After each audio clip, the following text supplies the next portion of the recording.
Hello students, आप लोगों का स्वागत है इस चैनल पर। आज हम लोग क्लास 9th इकोनॉमिक्स चैप्टर 1 जिसका नाम है the story of village Palampur, इसका पार्ट 2 कंप्लीट करेंगे। इससे पहले हम लोग इसका पार्ट 1 पढ़ चुके हैं। सो आज की टॉपिक स्टार्ट करते हैं। आज का टॉपिक है हमारा land distribution. There are total 450 families. Palampur में टोटल 450 फैमिलीज है। उसमें से कुछ फैमिली ऐसी है जिसके पास ज़मीन नहीं है, लैंडलेस है, कुछ स्मॉल फार्मर्स है और कुछ लार्ज फार्मर्स है। सो फर्स्ट कैटेगरी देखते हैं, लैंडलेस। लैंडलेस टोटल कितने हैं? 1/3, यानी कि 150 families are landless, that is they do not have land for cultivation. इसका मतलब इनके पास में खुद की ज़मीन नहीं है एग्रीकल्चर के लिए, इसलिए वो दूसरों के खेतों में काम करते हैं। नेक्स्ट कैटेगरी में आएंगे स्मॉल प्लॉट। इसका मतलब जिसके पास कम ज़मीन है, उसमें आती है 240 families. So 240 families cultivate small plots of land which is less than 2 hectares, जो 2 हेक्टेयर से भी कम है। इसके अलावा लार्ज प्लॉट, इसमें आएगी 60 families of medium and large farmers आएंगे इस कैटेगरीज में, who cultivate more than 2 hectares of land, जो कितना hectares? More than 2 hectares of land cultivate करते हैं। सो इसको हम लोग पढ़ सकते हैं 450 फैमिलीज, उसमें 150 फैमिलीज कहलाएगी जिसके पास ज़मीन नहीं है, so they are landless farmer. इसके अलावा 240 फैमिलीज वो होगी जिसके पास बोल सकते हैं स्मॉल प्लॉट है, इसका मतलब 2 हेक्टेयर से भी कम है। इसका मतलब जो बच गई रिमेनिंग 60 वो फैमिलीज है जिसके पास लार्ज एरियाज आता है, इसका मतलब more than 2 hectares of land. Now next is who will provide the labour. Labour कौन प्रोवाइड करता है वो देखते हैं। और स्मॉल फार्मर्स पढ़ते हैं सबसे पहले। Small farmer along with their families cultivate their own fields. Small farmer के पास इतना पैसा नहीं होता, इसलिए वो खुद खेती करते हैं और अपनी फैमिली की मदद लेते हैं। So they provide the labour required for farming themselves, इसलिए खुद से ही जो लेबर की रिक्वायरमेंट होती है उसे पूरा कर लेते हैं। वहीं पे जो मीडियम एंड लार्ज फार्मर्स है, they hire farm labourers to work on their field, वो दूसरे फार्म लेबरर्स को हायर करते हैं ताकि वो काम किया जा सके, बिकॉज उनके पास लार्ज एरिया होता है। नाउ नेक्स्ट देखते हैं वेजेस के बारे में। जो वेजेस दी जाती है वो या तो कैश फॉर्म में दी जाती है या फिर काइंड का मतलब जैसे क्रॉप प्रोवाइड कर दिया या फिर मील प्रोवाइड कर दी। सो वेजेस के 2 पार्ट्स हो गए यहाँ पे, कैश फॉर्म में दिया जाएगा या फिर काइंड, आप लोग देख सकते हैं। सो जो वेजेस होगा वो काफ़ी कम भी दिया जाता है, वर्क एट लो वेजेस। बहुत सारे जो फार्मर्स हैं वो लो वेजेस पे काम करते हैं। इसका रीज़न ये है क्योंकि यहाँ पर काफ़ी ज़्यादा कंपटीशन है, बहुत ज़्यादा लैंडलेस लेबर, जिस वजह से कंपटीशन इंक्रीज हो गया और उनको मजबूरी में कम वेजेस में काम करना पड़ता है।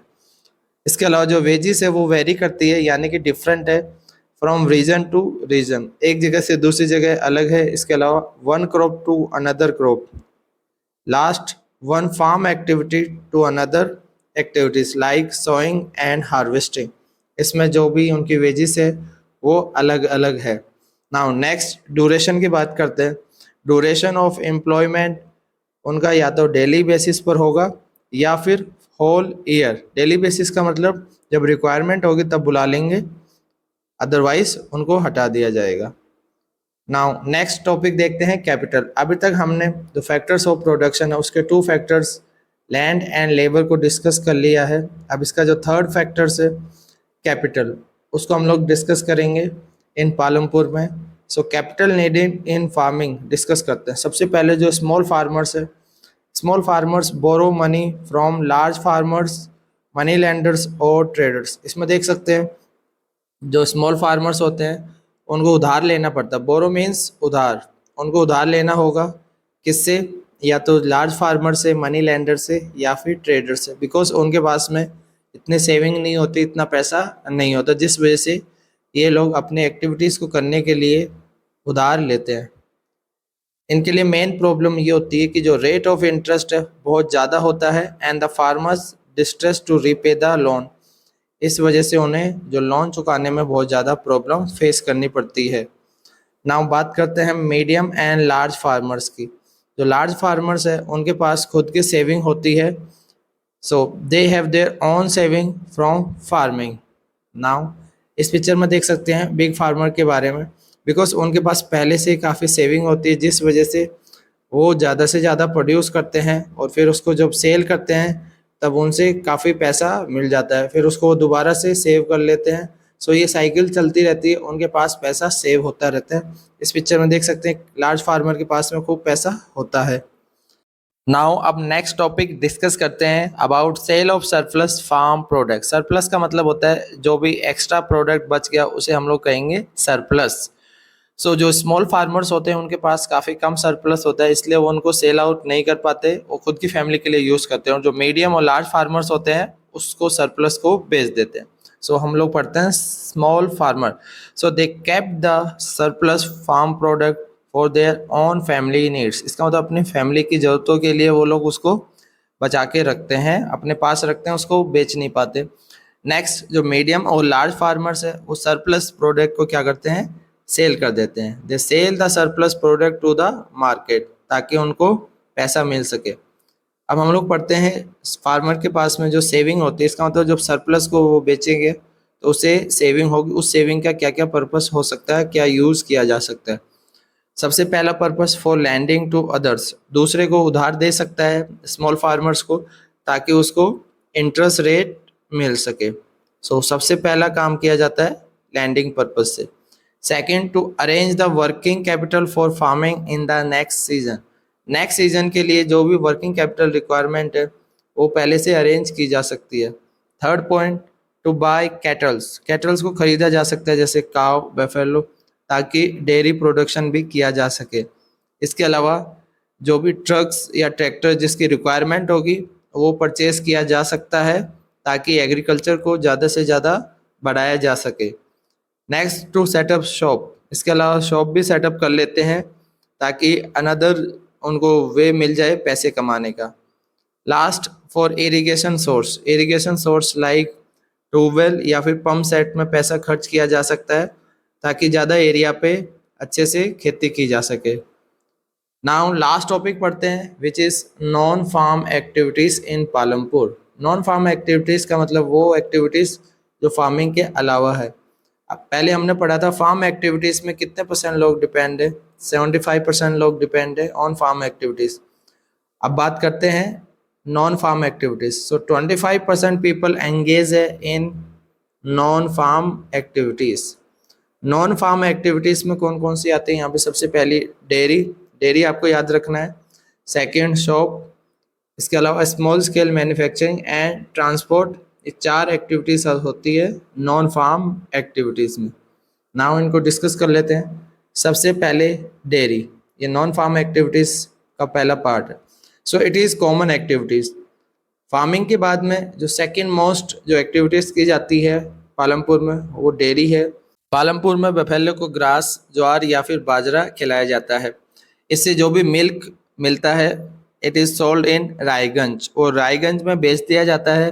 इसके अलावा यहाँ पे 2 traders from Shahpur have setup collection come chilling centre at Raiganj.